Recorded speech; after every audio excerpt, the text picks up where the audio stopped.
En esta ocasión vamos a hablar de cómo surge el derecho del trabajo.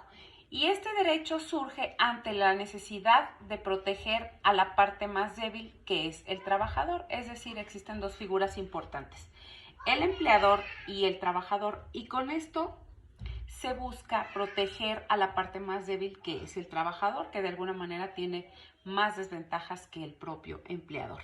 Y es que existe una relación jurídico-económica entre ambas partes, el trabajador y el empleador. Y aquí surgen diversas relaciones.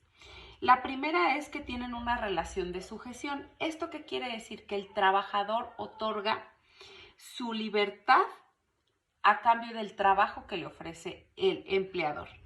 Y la relación de ajenidad, que es que los frutos del trabajo que se genera no pertenecen al trabajador, sino al empleador. Sin embargo, el empleador tiene la obligación de retribuir económicamente el trabajo que ofrece el trabajador.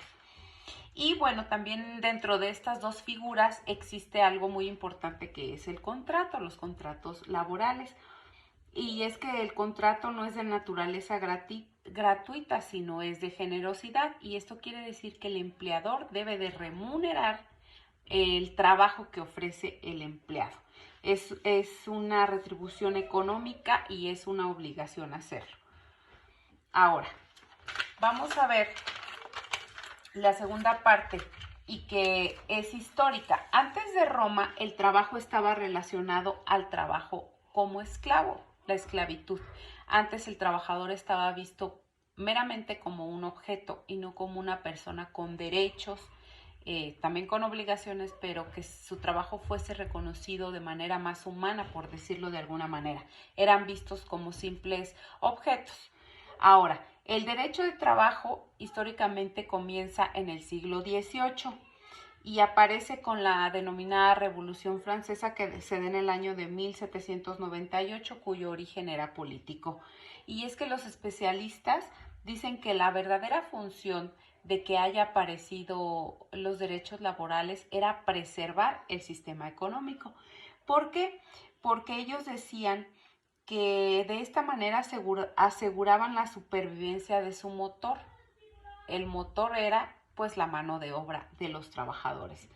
Las primeras organizaciones sindicales lograron que se fijaran reglas básicas que limitaran los abusos de los empleadores, es decir, ya se fueron organizando los trabajadores a través de los sindicatos para que a través de estas organizaciones se luchara por sus derechos, para que no fueran pisoteados de alguna manera. Y es que siempre habían estado como en desventaja con el empleador y buscaban pues que no fueran injustos con ellos. Y finalmente tenemos la evolución del derecho del trabajo, que se da en tres puntos importantes. El primero es la prohibición, la tolerancia y el reconocimiento. La prohibición es una etapa que tiene como actores principales a los sindicatos, como ya lo estábamos mencionando. El Estado pasó por encima de su propia ideología al reprimir severamente a las organizaciones, porque de alguna manera no le convenía tener a tantos trabajadores protestando constantemente.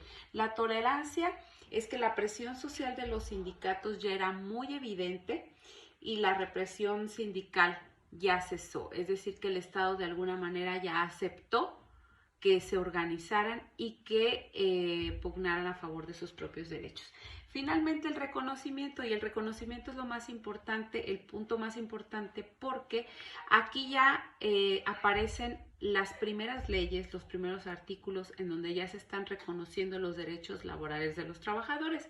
Y la primera vez surgió en la Constitución de Querétaro, aquí en México, en 1917, y en la Constitución de Weimar en Alemania en 1919, que contemplaron en sus artículos los primeros derechos sociales laborales. Y es así que podemos concluir con que los trabajadores históricamente han venido luchando por sus derechos laborales, y es que podemos decir que actualmente gozamos de muchos beneficios, no nada más en México, sino en muchos países, porque se ha estado luchando constantemente para que se reconozcan los derechos laborales de los trabajadores. Gracias.